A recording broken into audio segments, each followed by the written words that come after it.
congodialogue.com. Angola estarei convosco o dia 29 de fevereiro até já. J'arrive en Angola, c'est pour ce 29 février à Luanda, au stade, na Zoya, na Angola, na stade, kuna toko zala plus de 10 000 adorateurs na Katia stade pour na Kokumi Sanzambe. Venez nombreux, boya et belé, et ça sera Angola, estarei convosco o dia 29 de fevereiro até já.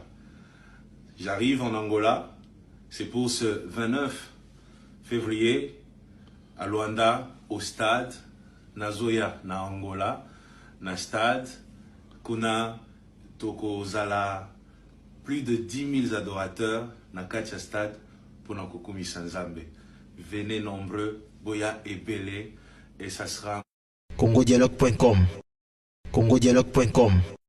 Angola, estarei convosco o dia 29 de fevereiro até já. J'arrive en Angola, c'est pour ce 29 février à Luanda, au stade, na Zoya, na Angola, na stade, kuna toko zala plus de 10 000 adorateurs na Katia stade pour na Kokumi Sanzambe. Venez nombreux, boya et belé, et ça sera Angola, estarei convosco o dia 29 de fevereiro até já.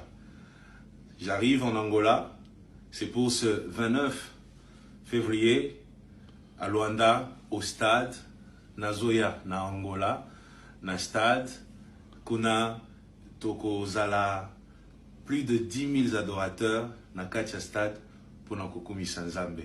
Venez nombreux, boya et belé, et ça sera congodialogue.com. Ba Congolais nyonso tu ba il faut batala la site nini. Ah, soko ozali Congolais ya solo e sengeli otala bobele Congo dialogue. Congo dialogue.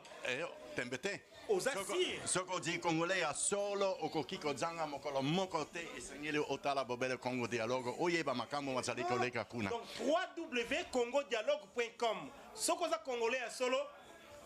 Yango wana. Nzeta lobi yango foko talaka. Congo dialogue. Tina yango ngai pe na yebaka makambo makoleka kuna na bosana te. Otalaka pe kaka Congo dialogue. Tembete. Ya, soki Ata nazali Congolais so ata ba mindele ki bakokiko tala. congodialogue.com.